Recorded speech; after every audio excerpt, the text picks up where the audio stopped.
Hello there. I'm not Chris Short. I'm Eric Jacobs, and welcome to this Turkey Lurkey edition of the Level Up Hour. I'm joined by the illustrious Langdon. Langdon, say hello. Hello. Um, I'm less turkey. you're not as turkey. Not as turkey. Not yet. I mean, Not you till can be a tomorrow. turkey too, but I know. I would like. Well, I am a so turkey.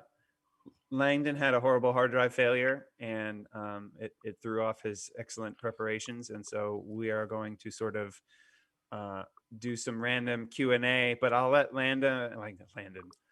We have lots I of get that a people lot. with similar names at Red Hat, oddly enough. Yeah, I'll was let really Langdon kick disappointed when off Landon today joined. with his normal presentation of what Level Up Hour is all about. Yeah. So let's see. I will share the slide, but first I'm Langdon White, and we'll do. Let's see. How do I want to do this today? Rank. How about just that share? All right, and so this is the Level Up Hour in case you are lost.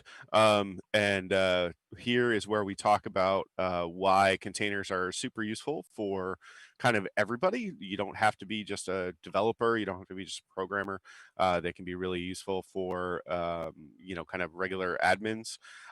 And what we want to make is you into a proponent of containers and containerization, and to some level orchestration, which is what OpenShift brings to the table, so that you can bring it into your organizations and make it something that is useful to you and your team, and answer crazy questions, and thereby give feedback to anybody who any bugs we find as we go along. Which, as if you're a regular watcher of the show, we have filed a number of bugs on this show. So moving on. I'm Langdon. You can find me on Twitter at Langdon with a 1. Chris Short, who is not here, if you are a regular viewer of the show, he is sadly for us on vacation, probably not sadly for him. And Erik is playing the role of producer today, but conveniently enough, he also happens to be a longtime expert in OpenShift, and so we were going to talk about a few things related to containers, and in particular AI. And we can talk about my pet peeve about the term AI in modern software. You can join us on our Discord if you want to chat with us and you don't use Twitter, or even if you do use Twitter. And remember, there's always sweet, sweet internet points for lots of the activities you do, but we'll get to those later in the show. So, episode 16, Eric Jacobs, and as Eric mentioned, we don't have show notes from last time this week yet. Basically, I just ran out of time. Hard drive failures, even with most backups, is still a nasty recovery activity unless you have nice RAID arrays, which this particular machine did not. So let's get right into it, because that is the last slide before the sweet, sweet internet points. So let's see. So we were first talking about the turkey hat, which of course is important. And if anybody has any questions about the turkey hat, please feel free to put them in the chat. All questions are. I have questions about the turkey hat. But yes, so for those who may not be aware, we are entering the Thanksgiving period in the United States. That holiday officially is tomorrow. It is mostly associated with turkey and similar side items, for those who don't know what American Thanksgiving is. So we were having a conversation internally about how I was going to cover the live stream, and somehow turkey hat came up, or silly hat or whatever. And I said, well, if a turkey hat shows up in my house, it will get worn during the stream. And so sure enough, a turkey hat has shown up. And so living up to my promises, I'm wearing it. I think maybe we should do a silly hat week on the channel, and we can cover like all the different kinds of silly hats for like everybody. Holiday hats? Maybe. Actually, because it's always a holiday somewhere in the world, really. That's true. And if you're Hallmark, you have actually manufactured ones every day of the year so that you can sell more cards. There's also a Saints Day. If you're of the Christian bent, there's a Saints Day every day of the year too. So let's see. What was I going to say? Oh, so two comments I wanted to make. One is when you mention sides, I think it's remiss to not mention sweet potatoes and marshmallows as one of the de facto Thanksgiving standards. So sweet potatoes with marshmallows in and of itself is polarizing, but then you also have the pineapple question, which is much like pineapples on pizza for some folks. So like, right. if you think just the marshmallows on top of sweet potato. So for those who don't know, it basically envision a large rectangular casserole dish, typically glass or something like that, filled with mashed sweet potatoes. And for those who don't know what a sweet potato is, very similar to a yam. It's like orange, technically not sugar. the same. Technically not the same, and oftentimes you're getting yams when you think you're getting sweet potatoes, or vice versa. And so you get this like giant thing of mashed sweet potatoes, and then oftentimes marshmallows are placed on top, and then they are sort of melted / roasted in the oven all together. And so that's polarizing for some, because it's like, well, this is a marshmallow is kind of a dessert item. Right. And it's like integrated with dinner, and this is weird. And then you add pineapple to it, and some people have a visceral dislike of pineapple on anything or with anything. And so, yeah, the sweet potato thing is kind of a weird. So would you say it's the Emacs VI of the Thanksgiving world? Oh, somebody said, you said pecans. Emacs VI sweet potato. No, because they're two different approaches to the same thing, whereas like this is I don't know, it's more like which plugin in Vim would okay, like, all right, are you a nerd tree person or not, kind of thing. I don't know, but I guess the other one is like the Emacs versus VI would be sweet potatoes with marshmallow or sweet potato casserole. Oh, right. Yeah. So, yeah. Sweet potato Forgot about that, because I haven't lived in casserole- the South in a long time. Yeah. Sweet potato casserole is basically, again, like mashed sweet potato, but it has other ingredients in it, like kind of a bready, crumbly, crusty stuff. Like sometimes it tends to be on the sweeter side as well. I don't know why. Like sweet potatoes get this real desserty vibe going on all the time. Like, Well, I mean, they're sweet I like to begin savory with, sweet but- potatoes personally. Well, the other thing is casseroles are always like your mom's is the right one. It's like, they're very different. Every recipe is going to be slightly different, and like the best one is the one that your mom makes. Yes. I used to say this a lot about like achar and salsa, and there's a bunch of different things that if your mother makes it, Char? it's kind of like, for lack of a better term, it's kind of like the salsa of India, except it's okay. pickled, pickled vegetables essentially. But it's the same kind of concept, right? It's something you add on at the end. Oh, it's amazing, and hard to find. I have a lot of, I live outside Atlanta, for those who are curious, and there are a lot of Indian groceries and Indo-Pac kind of groceries, so maybe I can find some. Yes, you might be able to. Weirdly enough, my local Whole Foods, I'm one of those people that shops at Whole Foods, I apologize. They haven't had garam masala, like, oh really? They have these like large containers of it, and now they're just, they're like, so the pandemic is causing very weird things to disappear from supermarkets around here. The other one that's been curiously missing for a month is fire roasted tomatoes in a can. Like weird. All varieties of fire roasted, so like diced, cubed, smashed, whatever you can tomato in a can. It's like the company whose brand I normally buy, no fire roasted ones, all gone. That is very Somebody weird. said toilet paper. My wife was actually reading an article saying that actually, unlike, so JP Dade brings up toilet paper in the comments, that unlike, in the spring where basic necessities were what was kind of missing from the shelves, right. The higher end products are what a lot of economists, I don't know who it actually is, but are expecting to be missing from the shelves in this kind of fall Givenchy bags or something, like exactly. No, more in food stuff primarily. So things like garam masala. So things that caviar are a little more unusual. Caviar, right? Cheese. Right. JP Dade says chicken. No, it's Turkey Week. So what was I going to say? The other comment I was going to make about Thanksgiving too is my daughter has a very funny remark that basically 1st of November through Christmas, Thanksgiving? No, is all celebratory around Christmas. Like if you go to the stores, there's signs and everything else. Dude, yeah, Except for this week. it's like we just get done with American Halloween and dressing up like scary, death things, Right. and then it's like you go to the store the next day, Christmas is here, and you're like, what? Can we like wait a minute? Right.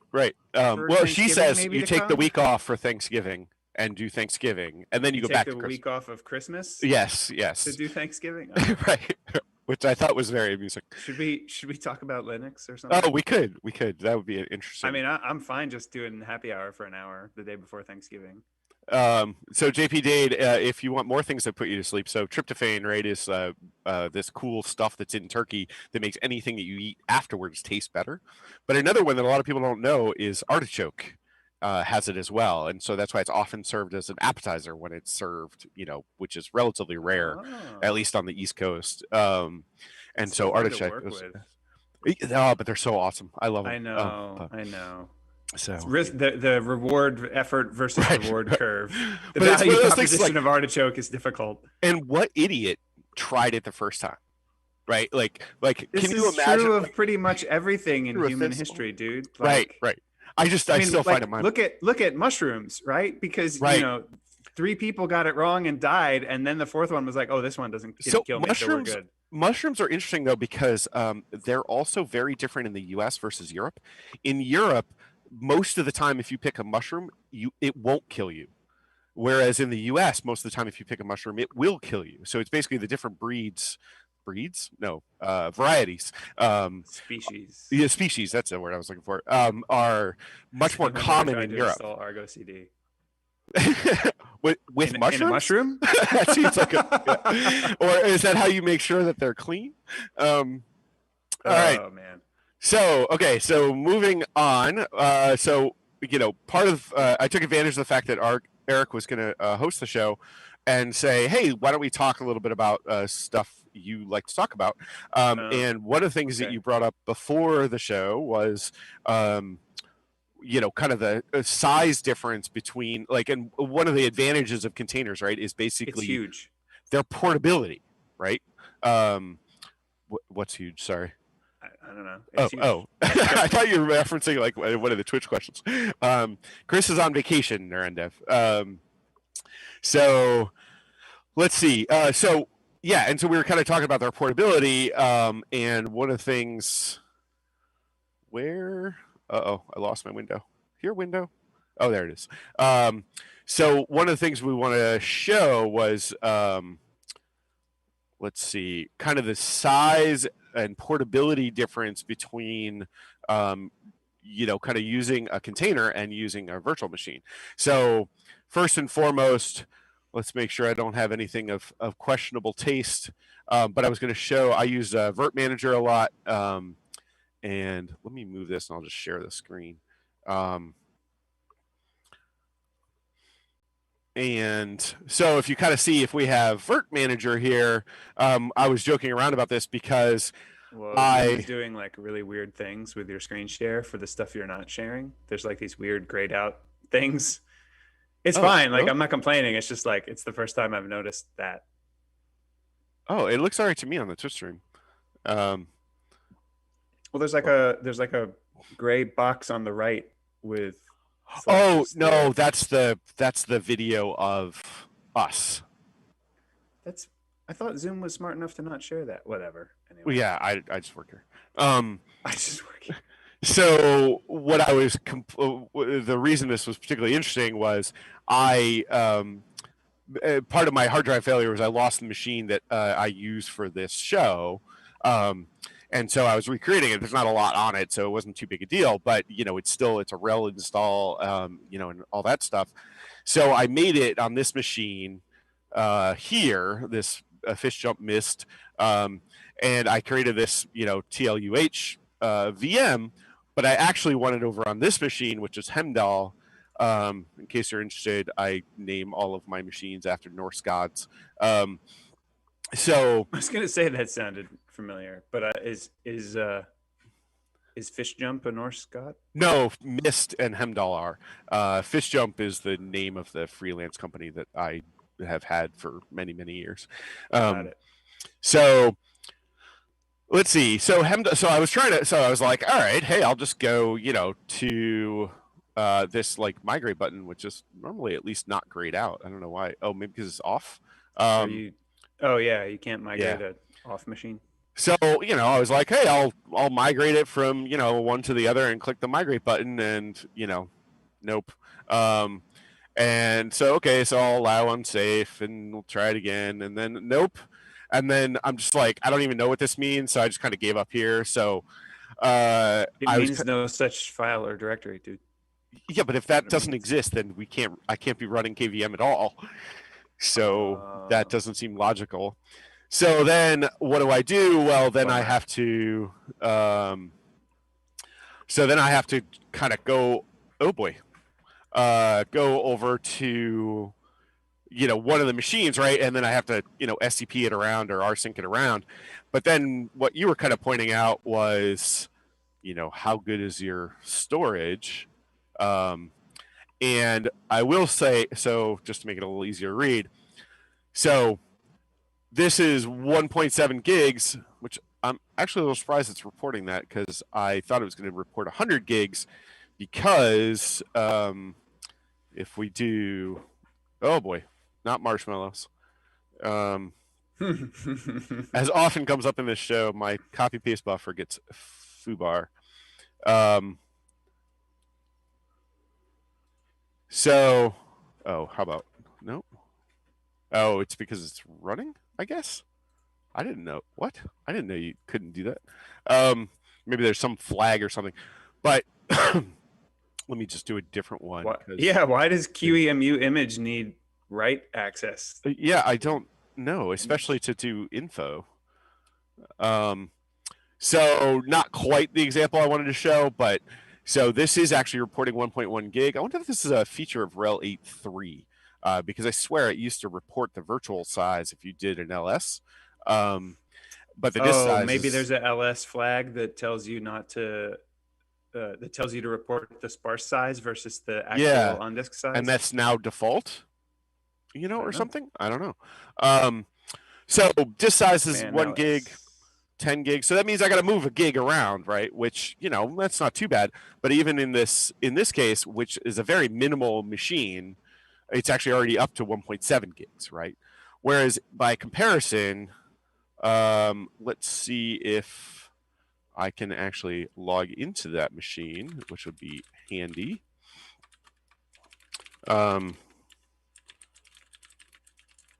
But nope, that's gonna be too easy. So let's do.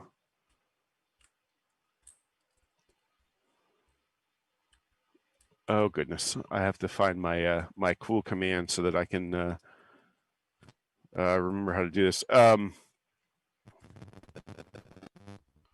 Well, that's some weird bubbling. Is it audio bubbling? Yeah, all of a sudden. Yeah, my computer just had a meltdown. So. As they do. That's the other thing I realized actually this morning, is that all of my streaming was also set up on the machine I lost, so that I have to go set all that up again, which is annoying. No, I have a 4K display and CPU, GPU in my laptop, and it just overheats constantly when I'm doing stuff. I should probably reduce my. Oh right, yeah. Here. Oh, look at that! I don't even have PodMan installed. If I try to do that now while I'm in the meeting, looks like we're doing a PodMan install. Oh yeah, so I'll just do that actually, because I need to do it anyway. Let's see, sudo yum install -y PodMan. Does RHEL 8 not use DNF? It well, so it's weird.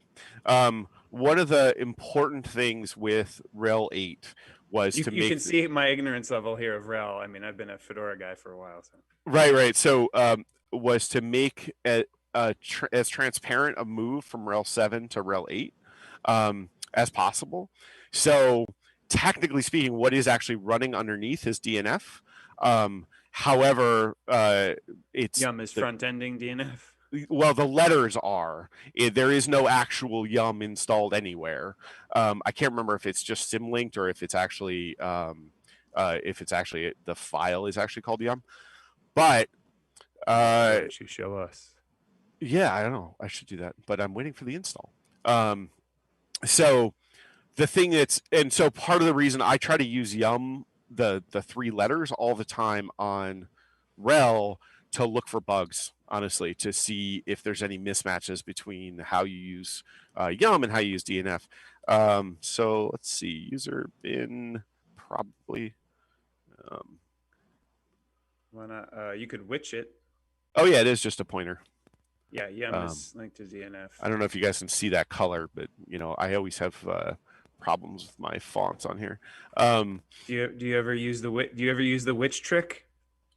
You mean just witch yum like that? The problem is that you don't. No, so do a ls-l. Yeah, there you go. Yeah, so sometimes it kind of depends on, because I wasn't sure what all would be there, if you know what I mean. So like I don't even know what you get anymore if you install like yum utils, because repo query and stuff like that all works differently now. But supposedly, at least with core yum, it's like 99.9% command map, both inputs but also outputs. So if you have scripts that rely on the output of yum, which is terrible, mind you, they should still work.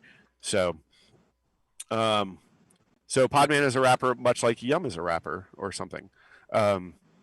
So let's see. I was looking at where's the silent W? Docker equals PodMan is maybe a little aggressive of a statement, but I mean, yeah. PodMan is the OCI compliant container runtime that is co-developed by Red Hat and many others. Right, which we've talked about a lot on the show. Oh, see, I'm already doing it. Why don't do that? No. Well, because there's a map. So if you do podman docker this guy, if you install this one, it will actually, and then if you type docker because your muscle memory tells you to, so much like yum and DNF, it will actually run podman underneath, which I find kind of amusing. And that also actually has nearly 1-for-1 mapping. To I don't know, Ultra 4.5 maybe, Vert Manager. Yeah, I actually use Cockpit a ton now to do virtual management, of machines. But part of it is I'm so used to Vertman that and I wanted to try the migration thing. And I know, or at least I'm pretty sure Cockpit doesn't do the migration. So that's why I was kind of fooling around with Vert Manager. But mostly I use Cockpit now for virtual machines, which has gotten really good. Which is, I think, super weird. So, but the point we were trying to make. Yeah, I saw like a opensource.com email about using Cockpit. It's awesome. I was like, I should upgrade my home server. Yeah. I think it's CentOS 7. I don't know. Probably. It's also in Fedora. I actually use it on my laptops. Because I mean, my home server is not probably it's definitely CentOS. I'm pretty sure it's 7. I don't. No. I mean, I don't know when Cockpit. 6? Actually, God, it might be 6. I don't know when Cockpit shipped for what versions it's available. Let's see. But so this is Cockpit. Let's see, Red Hat release. But it has home server. Oh, CentOS 7. Look at that. I think Cockpit might actually be there for 7. Yum list Cockpit. I have a repo that's bad. The weird thing about Cockpit though is that it's not a service. You have to enable the socket, and so what I wish it was like, this is one of my problems with yum, DNF, whatever, and kind of the RHEL side of it is available. My audio is blown out. Am I too loud? Maybe that's better. Maybe. So somebody confirms that Cockpit is on CentOS 7. Yeah. So, but you're not fond of it. I would like to hear your criticisms of it, and they would too. So if you have remarks or ideas or whatever, feel free to file them. They are very, very responsive. Oh, this is Cockpit. Look at that. Yeah, so what I wanted to show is you get all these nice little things, and then you can kind of say network interfaces. The only thing that I dislike about it, but Vert Manager has the same problem, is that you can't get an IP on anything that's a Mac VTAP or basically a loopback, which this is something I still don't really understand. But so if you want a public interface on this machine and you don't go through, high quality networking skills, which I do not have, Yeah. you can't actually see that IP from the machine it's on because of Mac VTAP. So that's why the IP address here is unknown, which So is bringing it full circle back to food, you're more of a bologna networking kind of guy and not exactly. a prosciutto. Right, exactly. I'm not even sure it's high enough quality. Call it bologna. Maybe we'd go with spam. Sandwich meat. Yeah, exactly. So there's let me point out a few really cool things in Cockpit, which are not necessarily there by default. Imagebuilder, which lets you create blueprints of the ISOs or KVMs images you'd want to make. The only thing that I dislike so far about it is that there aren't any, or at least I haven't found any pre-built blueprints that you can kind of base your thing on. So like getting started is kind of hard, but it's like Kickstart, except not anywhere near as painful. Yeah.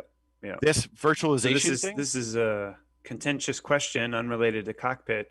Is there a RHEL 7 to RHEL 8 upgrade? Yeah, RHEL 7 to RHEL 8. Yeah. Yeah, you can just upgrade it in place, or is it? No, do we ever it's do that? more complicated than that because of mismatches in content set.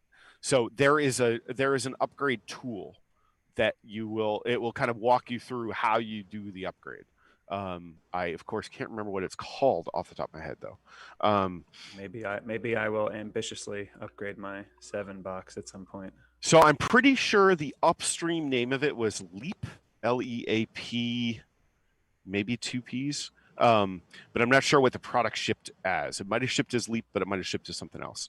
But it might even go 6 to 8 as well. But the project Leap was trying to cover like all of the upgrades world. Somebody who I used to work with a lot was the team lead for that project. So I know a little bit about it, but not enough to like say anything intelligent. Got it. But so Overt now has a plugin directly inside Cockpit. If you want to play with that, you can muck with storage. You can actually muck with your PodMan containers.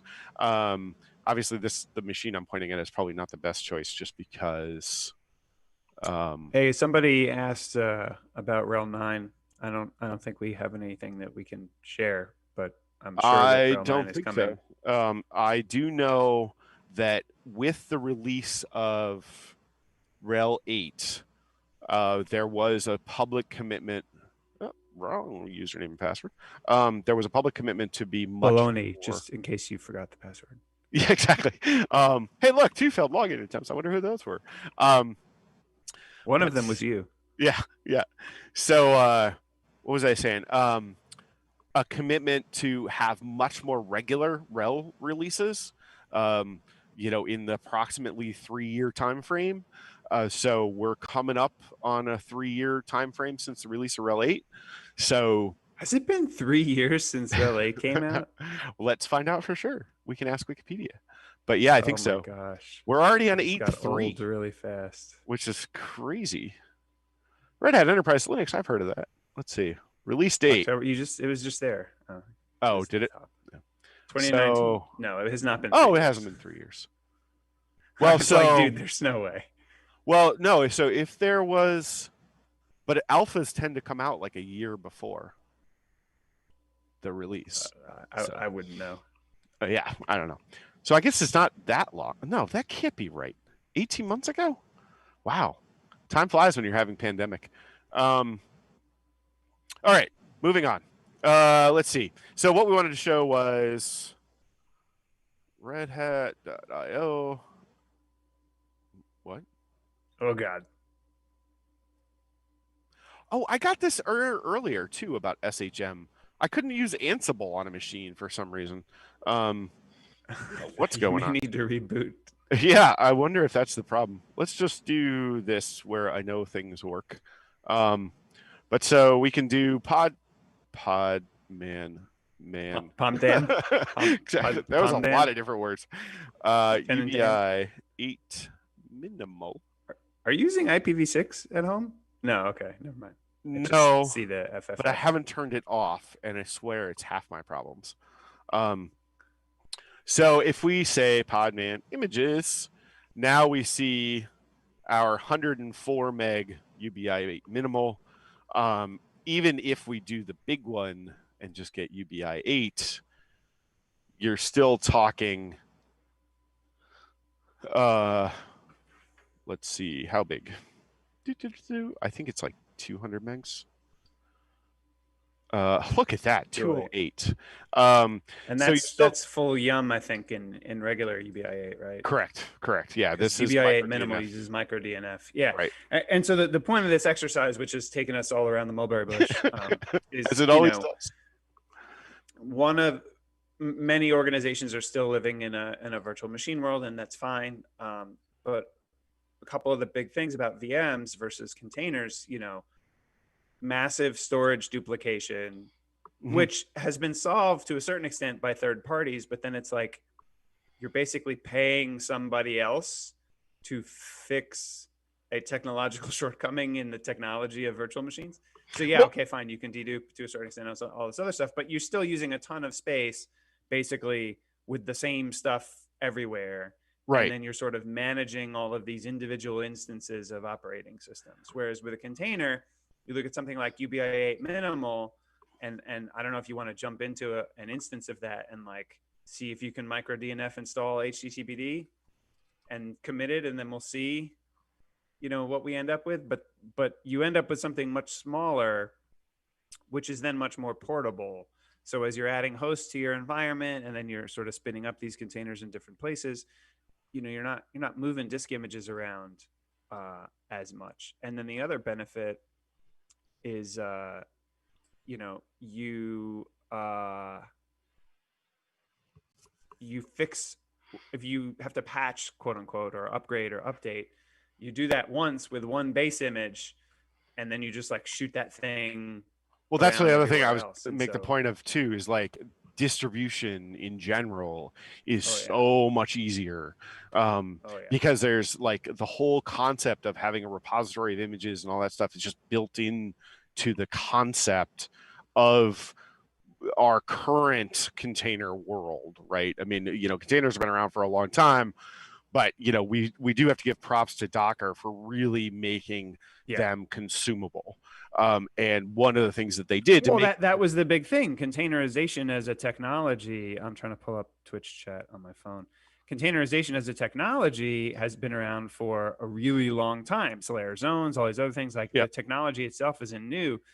What Docker sort of did was they created this packaging concept of images and then combined it with existing technologies and then wrapped it with a nice CLI. And that got everybody sort of super excited. Well, and put together a distribution network that until very recently, I mean, we don't know what the fallout's going to be of basically them having all of their containers start to expire, essentially. But that's huge. There's a lot of RHEL 4 in cell towers, right?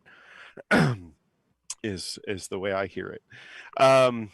So let's see, what was I going to say? Oh, so I should have done shoulda, coulda, woulda. Well, I wanted to see, can you see actual image size here? I don't know. What's inspect? I don't think it will. I don't think it tells you anywhere, does it? I don't think so. You probably have to commit. I'd have to commit it, right? Yeah, so I could do that. I don't know how to. Does it save it automatically to a new thing? Yeah. The thing is, you have to go back and tag it.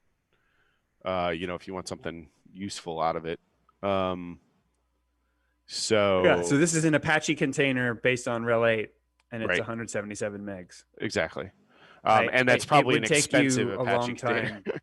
Yeah, and it would take you a long time to maybe approximate that with a virtual machine, even if you did like at base no depths and struggled, rode the struggle bus all the way there. Right. With lots of failure. Yeah. And then now you have this like nice little convenient thing that you can just, keep updating, maintaining, throwing around, shipping around. Right. Yeah, and the nice thing is, right, so now that I have this image, right, I can just go throw that in a repository or whatever and then jump to this other machine and just pull it down, right? Like there's nothing to it, which is what I think is super like additionally super useful. Not only is it small or smaller, but it's also super easy to distribute. Normally I complain about people getting excited or too excited about things like Alpine, um, because for me the difference between 100 megs and 50 megs, excuse me, in most networks, Isn't Alpine just the Gen 2 of the container world? kind of. But the point being basically is like, does 50 megs matter? It's like 100 megs versus 2 gigs. That makes a difference. But really what you're looking for is minimal, basically attack surface area. And that I think has a lot more to do with the distribution and the content inside it. Like I can have a 25 meg image that is massively insecure.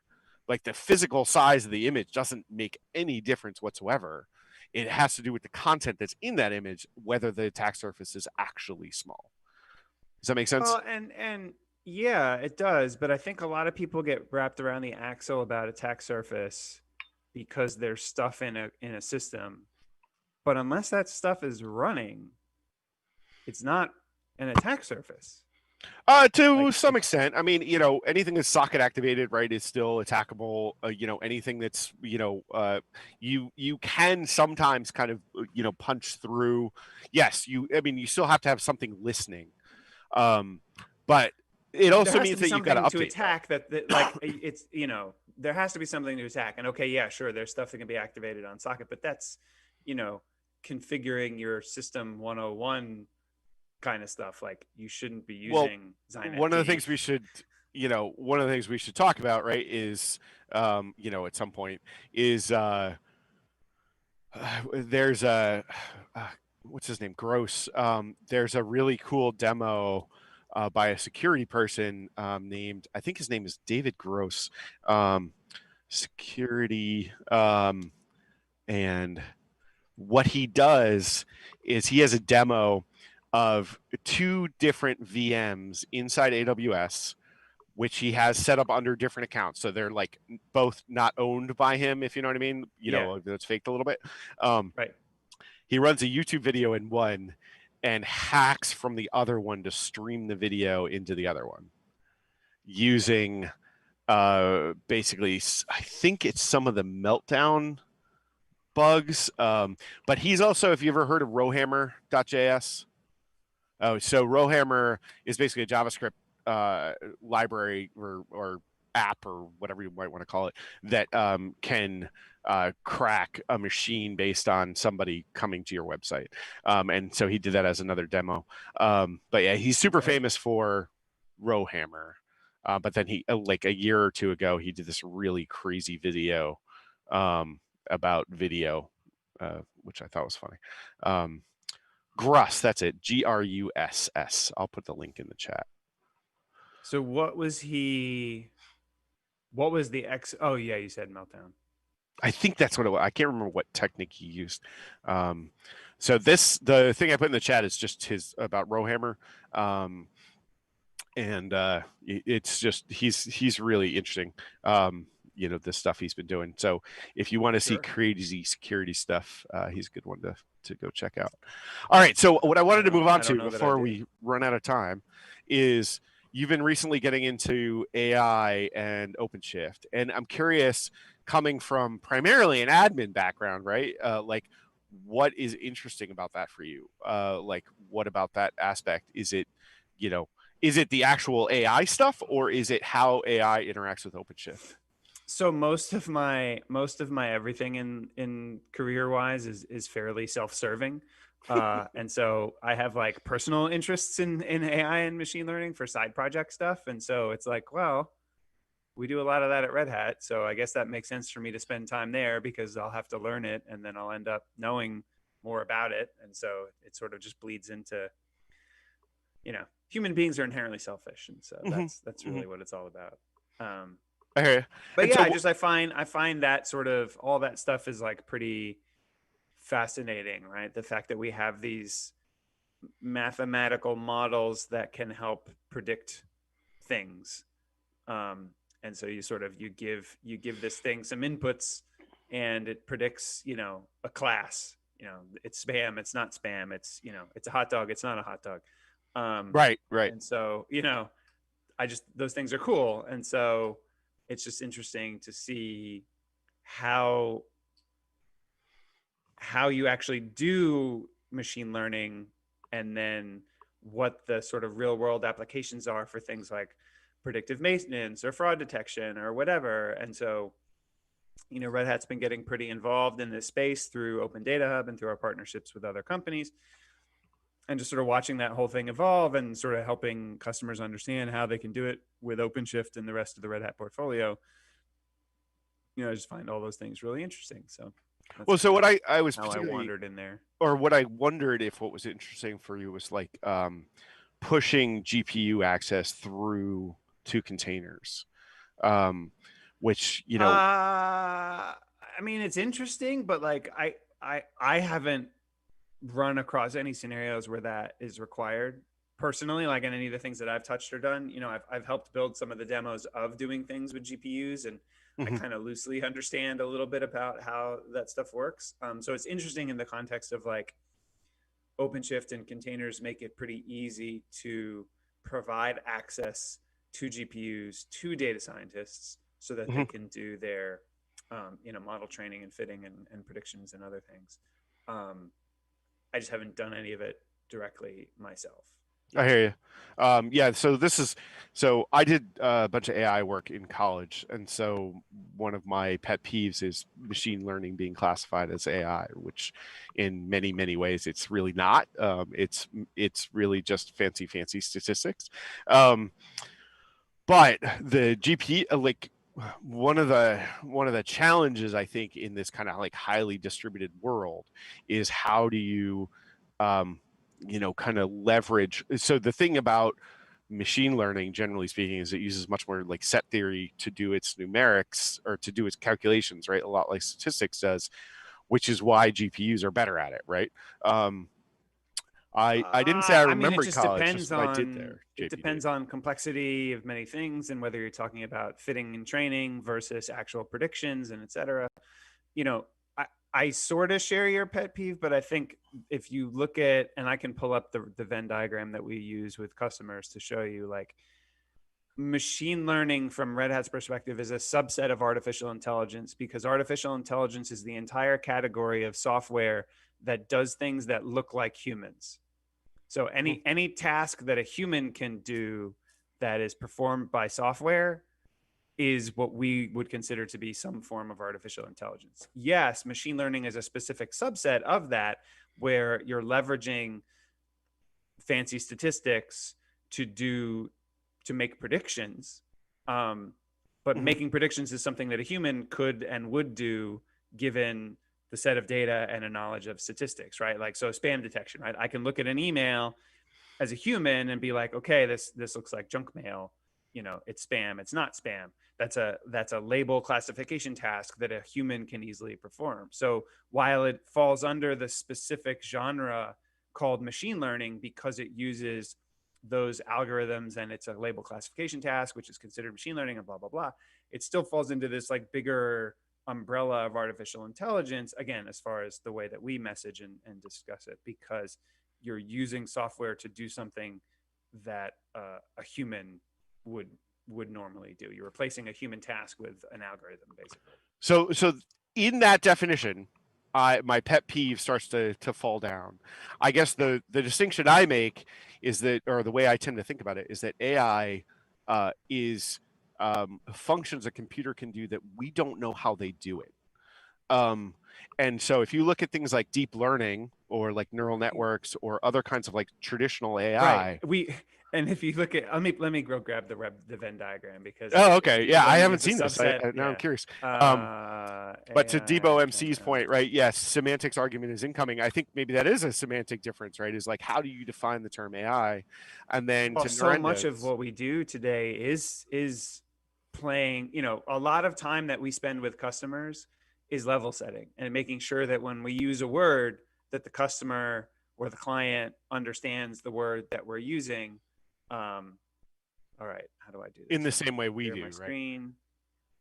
And then I was also going to just comment to Narendev's point is that in my definition, and and maybe this is all in that Venn diagram, deep learning, depending on what you mean by that, but generally speaking, that means some kinds of neural networks. Unsupervised learning is really a style of doing AI. And just, so all those things I would say are AI, but generally speaking, when you're doing essentially mathematical models to do a predictive analysis, that's what is classified under machine learning, which if you, and this is where that semantic difference is. You can, so even within what you just said, you can do unsupervised machine learning. Not all unsupervised learning is not machine learning. So, sorry. I was just saying unsupervised, or I meant to be saying unsupervised learning is just a style of it to work. It's kind of an approach to either getting a mathematical model or getting a neural network. It's really it's kind of like programming. You are conflating various methodologies with the lexicographical buckets into which those methodologies fall. So supervised learning versus unsupervised learning purely has to do with whether or not the data sets are labeled. Right. So that was kind of my point, is like the difference. It's like saying programming is ML or AI. Like you can use it in either scenario. It doesn't necessarily indicate that this is a machine learning activity or a deep learning activity or an AI activity or anything else. It's just the kind of like the approach you're taking. Does that make sense? Like I'm trying to classify it that way. It's not it's like a data structure. Like just because you're using a hash table doesn't mean you're necessarily using a particular programming language or AI or ML or anything else. It's just it's a technique, and that's what supervised versus unsupervised learning is. They're just two different techniques. There are other kinds of techniques as well. I don't think you can even call supervised versus unsupervised a technique, because they're not techniques. Like supervised learning is a category under which you implement various techniques. Yeah. So for example, with supervised learning, I'll do unsupervised because that's the one I remember because I was just looking at it last night. So, you have k-means clustering and you have hierarchical clustering. And so those are two forms of techniques that are applied in the unsupervised learning because you can do it with data that's not labeled. It finds categories emergent in the properties of the data that's being presented. But at the same time, I think you can use k-means on a supervised learning environment as well. It's less worthwhile. Like it's expensive for not necessarily a good value. Right. You can use k-means as a categorization technique on data that is already labeled, but why would you do that? You already have labels. Right. That's kind of But then again, I don't know. There may be use cases for where the clustering part is where you might find. So I don't know. This is we are kind of getting out there a little bit, but so you can use k-means to find new clusters. So. Yeah, right. This is also part of it. So data scientists all generally specialize in machine learning versus generally specializing in other kinds of AI. I personally feel that's a gross overgeneralization. So anyway, to hit this Venn diagram quick and then get out of it. So based on how we're defining AI here, right? If you had a complicated nested set of if-thens and case statements, that's artificial intelligence because it's imitating intelligent human behavior, right?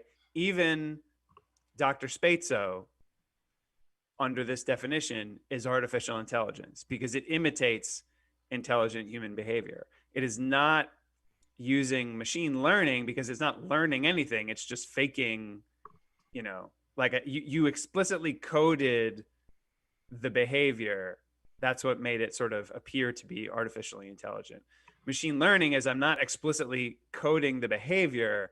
I'm feeding a data set into something, and then the modeling technique produces a desired behavior, sort of, if you will. But it's all sort of predictive in a way, and then again, deep learning even deeper than that. So yeah, this is the way that we have been looking at it and describing it. Generally speaking, we just talk about machine learning because it's easier.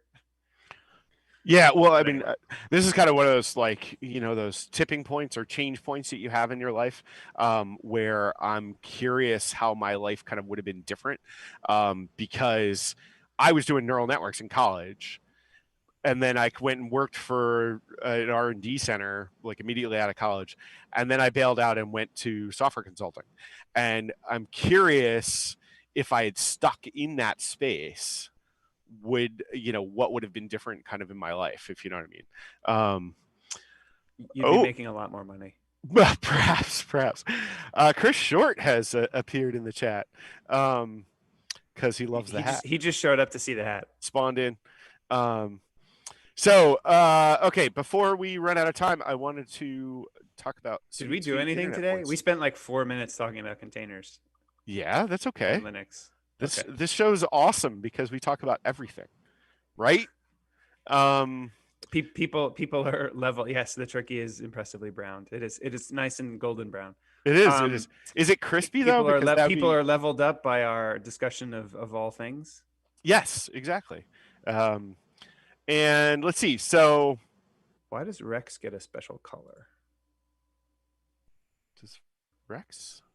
Oh, yeah, Rex Roof's. It's not a special color for me. Special color. I don't think.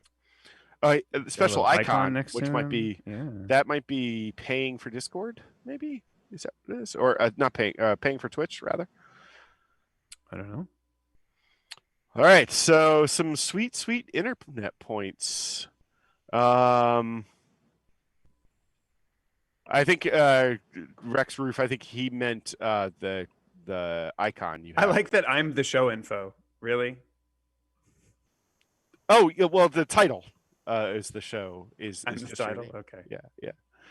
So, Dark Horse coming out. NLH ACM, which is moved into first place with 1,900 points. And then Noah Friction and Narendev still neck and neck at 1,700 points. Joe Fuzz still coming in. And I will point out that you do get extra points for doing some of the other activities on the activity sheet, which I will put in the chat once I. What does this feel like? Something out of? I'm just totally blanking on the name of the movie. I don't know what movie. Napoleon Dynamite. This feels very, very much like Napoleon Dynamite. I don't know why. I know that I've seen the movie, but I think it's one of those things, like many things, I haven't seen it enough times to really get all cultural references. Yes, absolutely. Vote for Pedro. No, you can't have any of my tots.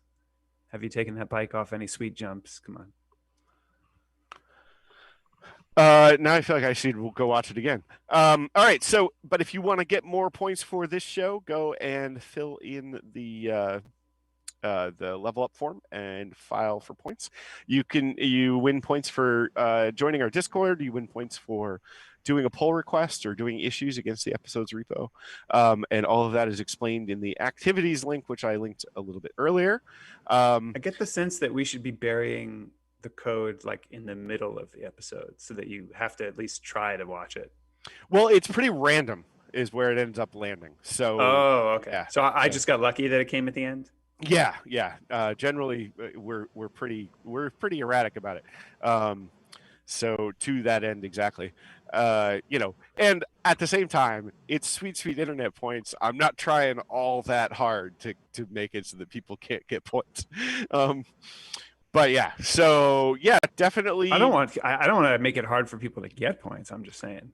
Yeah. No, I understand. I haven't pushed all the levers that I could do to make it hard You're good. to get the You're good. points. This is as you can tell, this is my first rodeo. So exactly. Well, and I notice your name is not on the list for the internet points, so we'll need you to go. My name is not. I hope there's more than 6 people with internet points. There are, yeah, quite a bit more actually. Okay.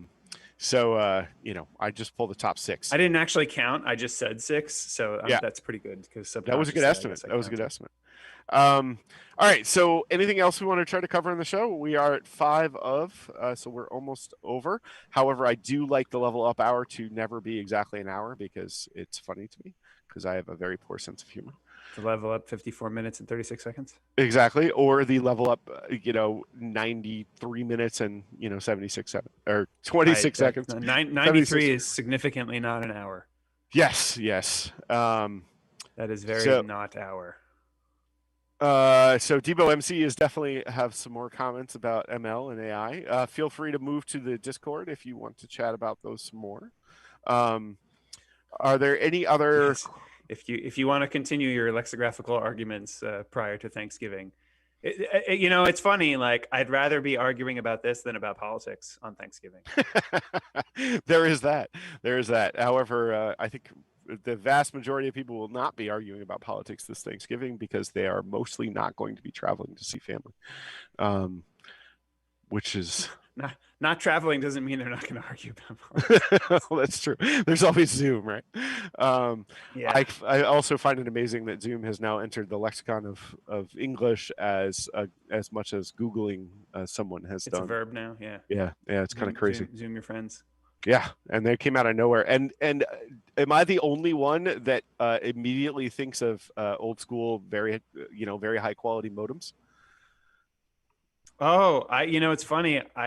I hadn't made that connection mentally, but now that you've made it, that totally works for me. Yeah, that's all I US think Robotics, yeah. Hayes. Right. But Zoom in particular, those are the ones, I think those were my preferred ones. Maybe US Robotics is like second choice, but I can't remember. It has been too long. After all these years, I'm just now wondering, why would a company that makes modems be called robotics? That's a good point. I actually think it's because they did make robotics. And the modems were a side business. Yeah. I think that's actually, it was kind of one of those things where, whatever, shift. Pivot. What's the slowest modem that you've ever used? The slowest I used was a 9600 baud. Wow. Okay. Because I was not into BBSs. And 9600 baud is the slowest you could get to maintain a PPP connection into the internet. Really? Yeah, I think it was 9600.